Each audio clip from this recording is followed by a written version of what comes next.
1,00,000 கோடின்றது ரியாலிட்டின்னு வச்சுக்கலாம் ஒரு பேச்சுக்கு. அப்படின்னா இதில் வந்து ஒரு 20% லைவுக்கு வந்துட்டாலே பெரிய விஷயம். 5,00,000 கோடின்னா ஒரு 50,000 கோடி அங்கே நடந்துட்டதுனால பெரிய விஷயம். அதாவது நான் ரியாலிட்டியாக சொல்கிறேன். அதுவே பெரிய ஈர்ப்பாக பார்க்கப்படும். மாநாடு மாதிரி ஒன்று நடத்தாமல் இவங்க 1,00,000 முதலீடுக்காக ஒர்க் பண்ணியிருக்காங்கன்னு இவங்க ஒரு டேட்டா கொடுக்குறாங்க இல்லையா, அது ஆமான்னு பட்சத்தில் அதில் 20,000 30,000 கோடி லைவ் வந்துச்சுனாலே ஒரு க்ரோத்துக்கான ஃபீஸிபிலிட்டிஸ்ன்றதை நம்ம பார்க்கலாம். இந்த துறை வந்து நான் இது வரைக்கும் நான் சொல்கிறேன், முதலமைச்சராக இருந்த எந்த முதலமைச்சரும் ஒரு மாத கால இடைவேளையில் ஒரு 3 தடவை 4 தடவை போனதாக நான் பார்க்கல. துறைக்கு அமைச்சர்னு இருந்தாலும் அது முதலமைச்சர் நேரடியாக அதுக்கு எவ்வளோ இம்பார்ட்டன்ஸ் கொடுக்குறாருன்றதை இது காட்டுது. நம்ம ரொம்ப காம்படிஷன் இருக்கிற உலகத்தில் வாழ்கிறோம். அப்படின்றது என்னென்னா, இந்த பக்கம் ஆந்திரா, இந்த பக்கம் கர்நாடகா, இந்த காம்படிஷனை நம்ம ஓவர் கம் பண்ண வேண்டிய கண்டிஷன்ஸில் இருக்கும். இன்ஃப்ராஸ்ட்ரக்சர்ஸாக டெவலப்மெண்ட்டானா கடந்த 5 ஆண்டுகளில் என்ன பண்ணியிருக்காங்களோ அதுக்கு முன்னாடி இருக்க 10 ஆண்டுகள் ஒன்றுமே நடக்கலை. நான் ஜெயலலிதா இருந்த பீரியட்லையுமே சொல்கிறேன், மாநாடு நடத்தினாங்க, அதனுடைய ஃபாலோஅப்ஸ் எந்த அளவுக்கு போச்சு அப்படின்றது இல்லை. ஆந்திராவில் நீ 1000 ஏக்கர் இருந்தாலும் அது ஒரு ஏக்கருக்கு 99 பைசா, அதாவது 99 ரூபாவோ 99 பைசாக்கோ ஒரு ஏக்கர் இடத்த வந்து அரசாங்கம் கொடுத்து நீங்கள் இன்ஃப்ராஸ்ட்ரக்சரை டெவலப் பண்ணுங்கன்னு. இன்றைய சிகே டாக்ஸ் நிகழ்ச்சியில் நிறைய அரசியல் சம்பந்தமான விஷயங்கள் பற்றி உங்கள் சிகேவோட பேச இருக்கிறோம். வணக்கம் சார். வணக்கம். ஓகே சார், ஸ்ட்ரைட்டாக வந்துட்டு விஷயத்துக்கு வந்துடலாம். நம்ம தாவேக ஆட்சி வந்துட்டு தொடங்கி கிட்டத்தட்ட 100 நாளை வந்துட்டு நம்ம நெருங்க போகிறோம். ஸோ அந்த நிலையில் வந்துட்டு 1,00,000 கோடி கிட்ட வந்துட்டு முதலீட்டை வந்துட்டு ஈர்த்திருக்காங்க தாவேக அரசு அப்படின்ற மாதிரி ஒரு செய்தி கிடைச்சிருக்கு. இது நீங்கள் எப்படி பார்க்குறீங்க? சரி, முதலீட்டுக்கு புரிந்துணர்வு ஒப்பந்தம் தூய தமிழில் சொல்லுவாங்க, இங்கிலீஷில் MOUன்னு சொல்லுவோம். இது போட்டிருக்கிறதா சொல்லியிருக்காங்க. இது வந்து 1,00,000 கோடின்றது ரியாலிட்டின்னு வச்சுக்கலாம் ஒரு பேச்சுக்கு. அப்படின்னா இதில் வந்து ஒரு 20% லைவுக்கு வந்துட்டாலே பெரிய விஷயம். எப்பவுமே நம்ம ஒப்பந்தங்களுக்கும் ரியாலிட்டிக்குமான டிஃப்ரென்ஷியேட்ஸ் எப்பவுமே இருக்குது. ஓகேவா? ஸோ நம்ம இந்த பிஸ்னஸ் மாநாடுன்னு ஒன்று நடத்துவாங்க, உலக முதலீட்டாளர்கள் மாநாடுன்னு சொல்லி ஒன்று நடத்துகிறோம்னு வச்சுக்கோங்களேன்.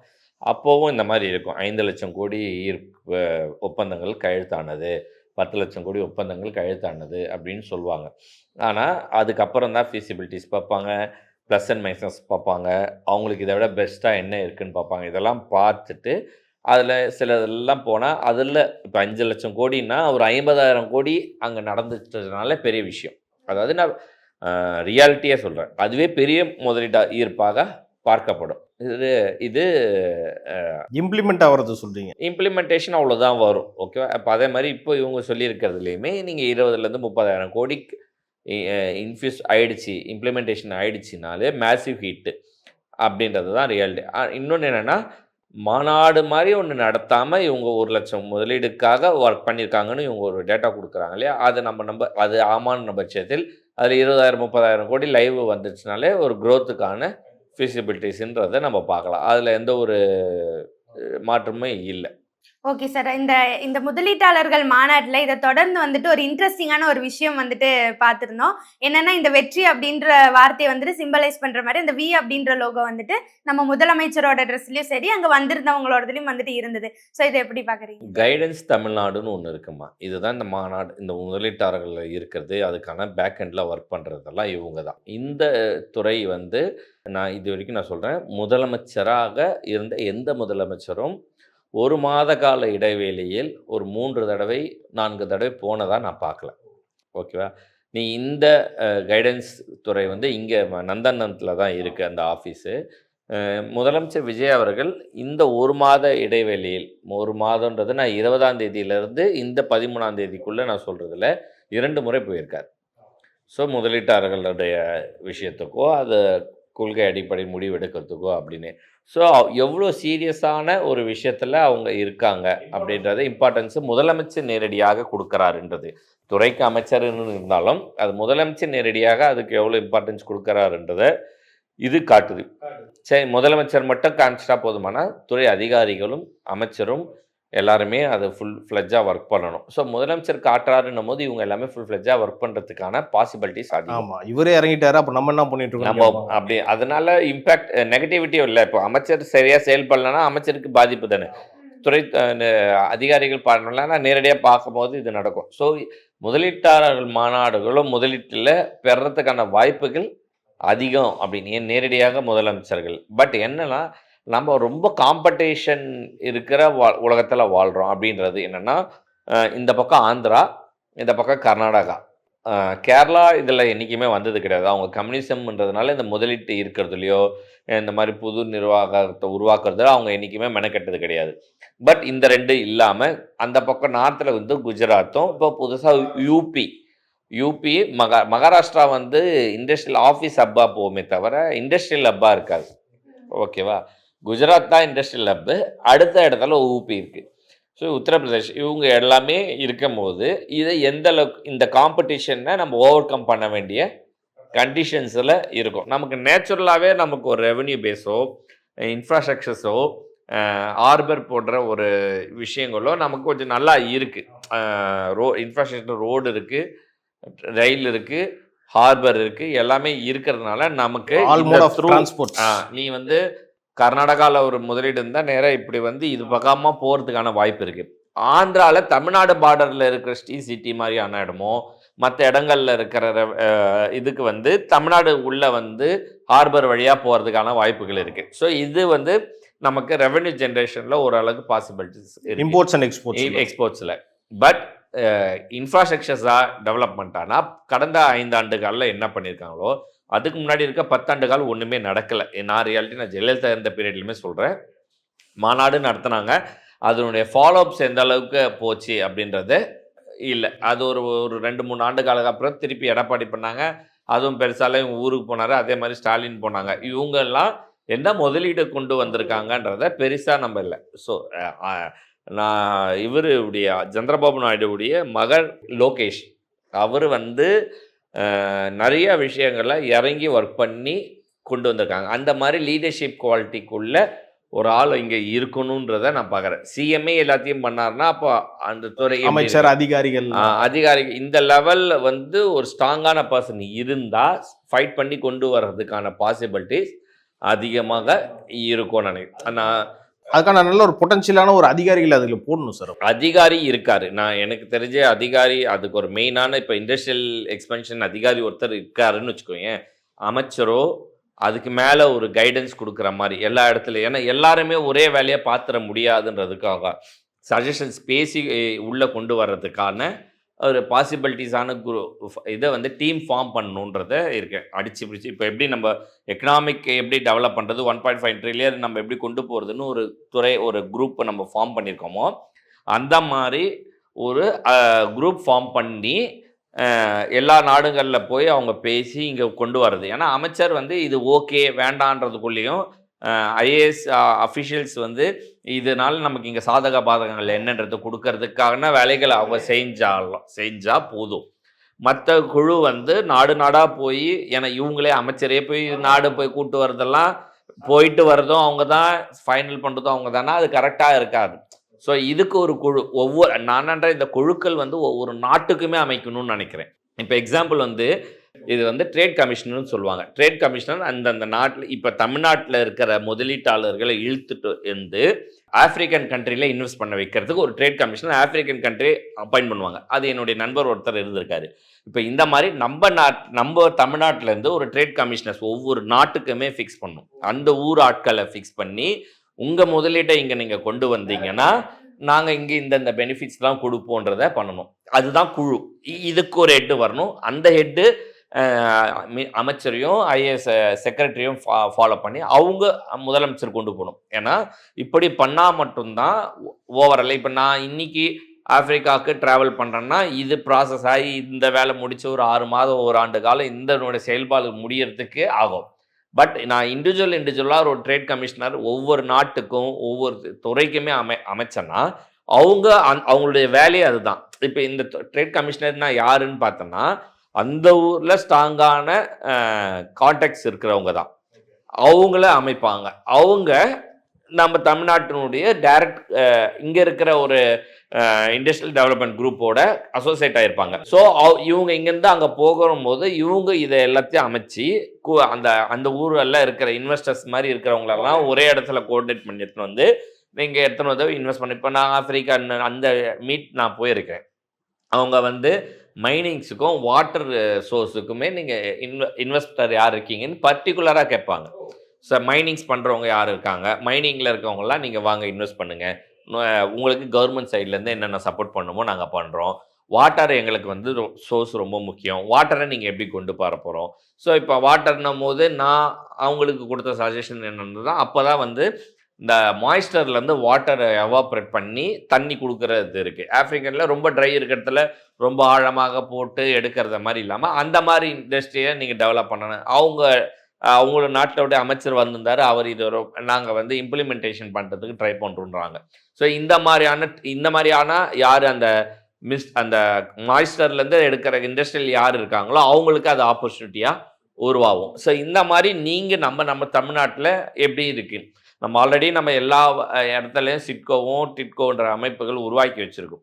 ஸோ எல்லா இடத்துலையும் ஸ்பேசஸ் அதிகமாக இருக்குது. அந்தந்த ஊருக்கு ஏற்ற மாதிரியான தொழில் இது என்னமோ அதெல்லாம் நம்ம அமைக்கிறதுக்கு அவங்க வந்தால் நீங்கள் இந்த இடத்துல பண்ணிக்கலாம், இங்கே எங்களுடைய மேன் பவர் கம்மி, இங்கே எங்களுக்கு வந்து சேலரி வேஜஸ் கம்மி, இங்கே வந்து இன்ஃப்ராஸ்ட்ரக்சர்ஸ் டெவலப் பண்ணுறது கம்மி, இந்த மாதிரி எல்லா பெனிஃபிட்ஸும் கொடுத்து, இப்போ எக்ஸாம்பிள் வந்து ஆந்திராவில் நீ 1000 ஏக்கர் இருந்தாலும் ஒரு ஏக்கருக்கு 99 பைசா, அதாவது 99 ரூபாவோ 99 பைசாக்கோ ஒரு ஏக்கர் இடத்த வந்து அரசாங்கம் கொடுத்து நீங்கள் இன்ஃப்ராஸ்ட்ரக்சரை டெவலப் பண்ணுங்கன்னு. ஸோ ஃபஸ்ட்டு கொடுக்கும் போது அங்கேயும் நிறைய எதிர்ப்பு, அவர் கிரிட்டிசைஸ் ஆச்சு. ஆனால் அதுக்கப்புறம் குவாண்டம் கம்ப்யூட்டர் லெவல் வரைக்கும் வந்து ஆப்பிள்லேருந்து கூகுள்லேருந்து இன்வெஸ்ட் பண்ண ஆரம்பித்ததுக்கப்புறம் அது 1 லட்சம் கோடி 1.5 லட்சம் கோடியான ப்ராஜெக்ட் வேல்யூவாக ஆகும்போது அந்த லேண்டுடைய வேல்யூ இதெல்லாம் அதை விட அரசாங்கத்துக்கு வருவாயாக அதிகமாக இருக்கும். ஸோ ஒரு 1000 ஏக்கர் நீ அங்கே 1 கோடியே வச்சுக்கோ, 1000 கோடி தான் அரசாங்கத்துடைய இழப்பாக இருக்கும் ஒரு பேச்சுக்குன்னு வேல்யூவில்.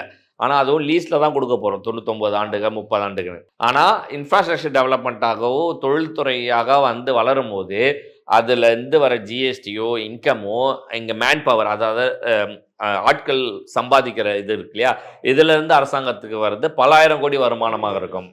அதனால் டைரக்ட் இன்டைரக்ட் பெனிஃபிட்ஸ்னு சொல்லுவாங்க. இது இன்டைரக்ட் பெனிஃபிட்ஸாக அரசாங்கத்துக்கு பல வருமானங்கள் வரும்போது அந்த இடத்துல ஆண்டுக்கு ஒரு 5000 கோடி 10000 கோடி ரெவன்யூ ஜென்ரேட் ஆகிற இடமா ஆகிடும். ஸோ நீ ஒரு இன்வெஸ்ட்மெண்ட் நம்ம பார்க்குறத விட ஸோ இந்த மாதிரியான ஸ்கீம்ஸ் எல்லாம் டெவலப் பண்ணுறது தான் பெட்டராக இருக்கும். இதுதான் இந்த கைடன்ஸ்ன்னு ஒரு அமைப்பை வச்சுருக்காங்க. இதில் முதலமைச்சர் அவர்கள் ரொம்ப இன்வால்வ் ஆகி ஒர்க் பண்ணுறதா நம்ம பார்க்குறோம். ஃபியூச்சர் எந்த அளவுக்கு இந்த இன்வெஸ்ட்மெண்ட்ஸ் உள்ள வந்து நம்ம டெவலப் ஆகுதுன்றதை பொறுத்தது பார்ப்போம். ஓகே சார், அதை தொடர்ந்து இன்னொரு விஷயத்த வந்துட்டு சொல்லியிருக்காங்க. அதோட கோர் திங்கா வந்துட்டு என்ன இருக்கு அப்படின்னா, தொழிலுக்காக வந்துட்டு யாரும் சொந்த ஊர் விட்டு போக வேண்டிய சூழ்நிலை வந்துட்டு இதுக்கப்புறம் வரக்கூடாது அப்படின்ற ஒரு விஷயத்தையும் வந்துட்டு சொல்லியிருக்காங்க. இது வந்து ரொம்ப வரவேற்க வேண்டிய விஷயம். என்ன அப்படின்னா, நீங்கள் எல்லாருக்கும் இன்னைக்கு ஃபேமஸாக தெரிகிற ஜோகோ வந்து பார்த்துருக்கீங்க. சிட்டிக்குள்ளேயே அவங்களுடைய டெவலப்மெண்ட்டாக பண்ணலை. ஸ்ரீதர் ஆமாம், அவங்க வந்து Tier 2 சிட்டிஸில் ஃபோக்கஸ் பண்ணாங்க. Tier 2 சிட்டிஸில் ஏன் ஃபோக்கஸ் பண்ணாங்கன்னு நீ பார்த்தனா, சென்னையில் நீ வந்து ஒருத்தரை வேலைக்கு எடுத்து வந்து ஐடிலையோ செக்டாரில் நீ வேலை பார்க்குறேன்னா 50,000 மினிமம் சேலரியிலேருந்து லட்சக்கணக்கில் சம்பளம் கொடுக்குற மாதிரி இருக்கும். அதே Tier 2 சிட்டிஸில் 3 சிட்டிஸில் போய் நீ இந்த மாதிரி இன்ஃப்ராஸ்ட்ரக்சர் பண்ணும்போது அதனுடைய இது வந்து 20,000லேருந்தே தொடங்கிடும். அங்கே 20,000 சம்பளம்ன்றது இங்கே நம்ம 50,000 60,000 பெருசுன்னு இல்லை, இங்கே 50,000 60,000 வாங்குறதுக்கான ஈக்குவல் வேல்யூ. ஓகே, இங்கே நீ வாங்கினா அதுக்கான செலவு அதிகம், அங்கே வாங்கினா மொத்தமாக நம்ம வீட்டுக்கு போயிடும், அங்கே செலவுகள் வந்து ரொம்ப குறைவு. ஸோ அந்த மாதிரியான இன்ஃப்ராஸ்ட்ரக்சர்ஸை இப்போது அதுக்கப்புறம் பல பேர் இந்த மாதிரி பண்ண ஆரம்பிச்சிருக்காங்க. ஸோ நிறைய கம்பெனிஸுக்கு வந்து அங்கே போய் தொடங்கத்தை பண்ணுறாங்க. இதில் நான் அரசாங்கத்துடைய வேண்டுகோளாக கூட வைக்கிறேன், ஒரு புது நிறுவனம், நான் இப்போ ஒரு ஸ்டார்ட் அப்ஸ் அப்படின்ற இதில் நான் பார்த்த ஒரு நிறுவனம், ஒரு 3 நபர்கள் வந்து கோவர்க்கிங் ஸ்பேஸை Tier 2 Tier 3க்கு கொண்டு போயிருக்காங்க. Tier 2ல அங்க இன்வெஸ்ட் பண்றாங்களா? கோவர்க்கிங்ன்றது இங்க மட்டும் தான் இருக்கு. ஆமா, மேஜர் சிட்டி தான் இதை ஃபோக்கஸ் பண்ணுவாங்கன்னு நினைக்கிறோம். ஆனால் இதை Tier 2 Tier 3 சிட்டியில் கொண்டு ப்ராஃபிட்டபிளாகவும் பண்ணியிருக்காங்க. ஸோ இவங்கள மாதிரியான நிறுவனங்கள் தமிழ்நாடு கொலாபரேட் பண்ணி பல இடத்து, ஏன்னா தமிழ்நாட்டுக்கு லேண்டோ இன்ஃப்ராஸ்ட்ரக்சர் டெவலப் பண்ணுறது ஈஸியாக இருக்கும். ஸோ அதை இந்த மாதிரியான ஆட்கள் கூட டைஅப்பில் பண்ணும்போது ரெவென்யூவாகவும் இருக்கும், அங்கே இருக்கிற மக்களுக்கு இது ஒரு இன்ஃப்ராஸ்ட்ரக்சர் டெவலப்மெண்ட்டில் ஈஸியாகவும் கிடைக்கும். ஒரு ஆஃபீஸ்னால் என்ன, இப்போ ஒரு ஐடி ஆஃபீஸ்க்குள்ளே போய் வேலை பார்க்குற மாதிரி Tier 2 Tier 3 சிட்டிஸ்லேயுமே கிடைக்கும். ஆமாம். இன்னொன்று, இதை இண்டஸ்ட்ரியலுக்கு எக்ஸ்பேண்ட் பண்ணி கொடுக்கணுன்றது என்னுடைய வேண்டுகோள். ஏன் அப்படின்னா, நீங்கள் வந்து டிட்கோவோ சிட்கோவோ இந்த மாதிரி இடத்துல 1 ஏக்கர் 1/2 ஏக்கர் ஒரு 4 கிரவுண்டு 1 கிரவுண்டுன்ற லேண்டாக அரசாங்கங்கள் விற்கிற மாதிரியாகவும் எடுத்து பண்ணுற மாதிரியாகவும் இருக்குது. இந்த மாதிரி இடத்துல அரசாங்கம் ஒரு பெரிய ஒரு 50,000 square feet 1,00,000 square feet infrastructures மாதிரி பண்ணி அதில் ஒரு இண்டஸ்ட்ரியலுக்கு தேவையான ஆல் மிஷினரிஸை ஹையர் ஃப்ரீ ரெண்ட்டை மாதிரி, அதாவது லோயர் ரெண்ட்டுக்கு ஆக்சஸ் கொடுக்குற மாதிரி கொடுத்தா நிறைய கம்பெனி அங்கே சின்ன சின்னதாக உருவாகும். ஸோ இப்போ எக்ஸாம்பிள் ஃபேப்ரிகேஷன் அப்படின்னா, ஒரு ஃபேப்ரிகேட்டருக்கு ஆர்க் வெல்டிங்லேருந்து எல்லாமே தேவை அப்படின்னு இருக்குன்னா, ஒரு ஆள் இன்வெஸ்ட் பண்ணி அதை எடுத்து அவருக்கு அது வியாபாரம் கிடைச்சாதான் அந்த பிஸ்னஸ் அவரால் அடுத்தடுத்த லெவலுக்கு கொண்டு போக முடியும். நிறைய பேர் அதை போட்டுட்டு லாஸ் ஆவாங்க. ஆனால் அவருக்கு ஒரு பிஸ்னஸ் இந்த மாதிரி இருக்குது, தேவாவோ காமிஷோ ஒரு கிரில் கேட் ஆர்டர் எடுக்க முடியும்னா எடுத்துட்டு மெட்டீரியல் அவர் அங்கேருந்து எடுத்துகிட்டு வரலாம். இல்லை உள்ளே நம்மளே கூட அதுக்கான ஃபீசிபிலிட்டிஸ் கொடுக்கலாம். அங்கேயே வாங்கி அங்கேயே அந்த ஷேப் அவர் வேலை பார்த்து அந்த ஆர்க் வெல்டிங் வரைக்கும் பண்ணி அவர் ப்ராடக்டாக அவர் வெளியே கொண்டு போய் கொடுக்கறதுக்கான ஃபீசிபிலிட்டிஸை பண்ணலாம். ஸோ இந்த மாதிரி இன்ஃப்ராஸ்ட்ரக்சர்ஸை ஒரு இண்டஸ்ட்ரியல் இன்ஃப்ராஸ்ட்ரக்சராக நம்ம எப்படி ஒர்க்கிங்க்கு ஆஃபீஸ்க்கு மட்டும்தான் இப்படி பண்ணணும்னு இல்லை, இதை ப்ராப்பராக நான் ஒரு இண்டஸ்ட்ரியல்ஸ்க்கும் பண்ணலாம். அதை இப்போ நான் ஒரு இண்டஸ்ட்ரியலில் நான் மேற்கொள் காட்டுறேன். இந்த மாதிரி எந்தெந்த இண்டஸ்ட்ரியலுக்கு ஆப்பர்ச்சுனிட்டிஸ் இருக்கோ அதை பண்ணலாம். இப்போ இது வந்து புதுசு, நம்ம என்ன புதுசாக கண்டுபிடிச்சி சொல்கிறோம் அப்படின்னு இல்லை. இது ஆல்ரெடி ஒரு இண்டஸ்ட்ரியல் தமிழ்நாடு அரசு மூலியமாக இங்கே டைடல் பார்க் கிட்ட தரமணியில் இருக்குது. ஆனால் அது எதுக்கு இருக்குது அப்படின்னா, ரிசர்ச் அண்ட் டெவலப்மெண்ட்டுக்கு இருக்குது. ஐடி, அதாவது டாக்டர் இந்த மாதிரியான இருக்கு இல்லையா, ஒரு இந்த ஃப்ரீஸ் டெக்னாலஜி, நீ வந்து ஒரு ஸ்டெம் செல்ஸ் உருவாக்குறது, இந்த மாதிரியான ப்ராடக்ட்ஸ் இருக்கு இல்லையா, பயாலஜிக்கல் சம்மந்தத்தை, பயோடெக் தான் அது ஆக்சுவலாக. இதுக்கு கவர்மெண்ட்டே பல 1000 கோடி இன்வெஸ்ட் பண்ணி ஒரு இன்ஃப்ராஸ்ட்ரக்சர் பண்ணியிருக்காங்க. நீ அங்கே போய் ஒரு ஆஃபீஸ் எடுக்கிறன்னா இப்போ நீ வந்து ஒரு பயோடெக்கில் வந்து ஒரு ரிசர்ச் பண்ணணும் அப்படின்னா ஒரு ஃப்ரீசிங் செட் இது இருக்குது, -40 டிகிரி வரைக்கும் போகணுன்ற ஒரு ஃப்ரீசிங் இருந்தால் தான் அந்த ஒரு செல்ஸை வந்து நீ எடுக்கிறதுன்னு இருக்குது. ஆனால் இண்டிவிஜுவலாக நீ அந்த டெக்னாலஜி நீ இம்ப்ளிமெண்ட் பண்ண 50 லட்சத்துலேருந்து 1 கோடி ரூபாய் மிஷினை நீ இன்வெஸ்ட் பண்ணணும் வெறும் ஒரு ஆளுக்கு, நீ பண்ண போகிற ஒரு 1/2 மணி நேரம் டெஸ்ட்டுக்கு. பட் அங்கே அது நீ ஷெட்யூலுக்குள்ளே ஃப்ரீயாக இருக்கும். உன் ஷெட்யூலில் நீ கேட்டனா இன்றைக்கி இந்த ஸ்லாட்டில் நீ பண்ணிக்க முடியும்னா நீ போய் பண்ணி ஒன்றா ஸ்டோர் பண்ணிக்க முடியும். இந்த மாதிரி பல 1000 கோடி, அதாவது 100 கோடி ரூபாய் மிஷின், 50 கோடி ரூபாய் மிஷின், 1 கோடி ரூபாய் மிஷின் வரைக்கும் அவங்க நிறைய இன்வெஸ்ட் பண்ணி நீ வந்து அதை ஷேர் பண்ணி பயோடெக்கில் நீ ரிசர்ச்லாம் பண்ணலான்னு இருக்குது. என்னென்னா ஐடி மாதிரி நீ ஒரு 100 ரூபாய் 200 ரூபாய் ஸ்கொயர் ஃபீட்டுக்கு ரெண்ட்டுக்கு எடுத்து நீ அதுக்குள்ளே இருந்து நீ இதெல்லாம் நீ யூஸ் பண்ணிக்கலாம். ஓகேவா? இதுக்கு காஸ்ட்டு ஒரு நாமினல் காஸ்ட்டாக இருக்கும். இதை தான் நான் இண்டஸ்ட்ரியலுக்கும் பண்ணணுன்றேன். இதை வந்து பெரிய மேட்டராக பண்ணி பெரிய இன்வெஸ்ட்மெண்ட்டாக பண்ணுறோம். இதை இங்கே பண்ணணுன்றதை நம்ம சொல்லுவோம். இது ஏற்கனவே நம்ம அக்ரிகல்ச்சருக்கு ஒன்று சொல்லியிருப்போம். பெரிய பெரிய மிஷின்ஸை அரசாங்கமே வாங்கி அந்த ஊருக்கு அது ஒரு சிஸ்டமாக ஃபார்ம் பண்ணி ஒரு சொசைட்டியாக ஃபார்ம் பண்ணி அதை பண்ணுறது வந்து இன்னும் டெவலப்மெண்ட் ஆகும், பயிர் பண்ணுறது அதிகமாகும். ஸோ இப்போ அது என்னது எத்தனால் E20 இருக்குது, எத்தனால் வந்து ப்ரொடக்ஷன் எனக்கு அதிகமாக இருக்குது. நம்மளுடைய கரும்பு விவசாயம் 1,00,000 டன்னுலேருந்து 30,000-40,000 டன்னுக்கு குறைஞ்சிருக்கு ரீசன்ட் இதில். இப்போ அதுக்கு இவங்க ஊக்கத்தொகை அதிகமாக கொடுக்குறாங்க. ஸோ இப்போ அது அதிகமான ப்ரொடக்ஷன் ஆகும்போது எத்தனாலுக்கான ரெக்யர்மெண்ட் அதிகமாகும் போது விவசாயிகளுக்கு வருமானம் அதிகமாகும். ஸோ இதை கல்டிவேட் பண்ணுறதுலேருந்து இது ஈஸியாக எடுத்து போய் டிரான்ஸ்போர்ட் பண்ணி கொடுக்குற வரைக்கும் இந்த மாதிரி ஒரு சொசைட்டிக்கு ஒரு குரூப் மாதிரி ஃபார்ம் பண்ணி அரசாங்கமே அதுக்கான சப்போர்ட் பண்ணால் இதெல்லாம் பெரிய செலவாகாது. பட் இது அரசாங்கம் ஒரு 100 கோடி 500 கோடி 1000 கோடின்னு பண்ணாலே அதோடைய டெவலப்மெண்ட் பெரிய ரெவன்யூவாக இருக்கும். அந்த மாதிரி இண்டஸ்ட்ரியல்ஸ்க்கும் பண்ணலாம். ஓகே சார், இந்த வீடியோவில் வந்துட்டு நிறைய இண்டஸ்ட்ரி சம்மந்தமாக, ஆப்பர்ச்சுனிட்டி சம்மந்தமாக நிறைய விஷயங்களை வந்துட்டு சொன்னீங்க. உங்கள் நேரத்திற்கு நன்றி. நன்றி.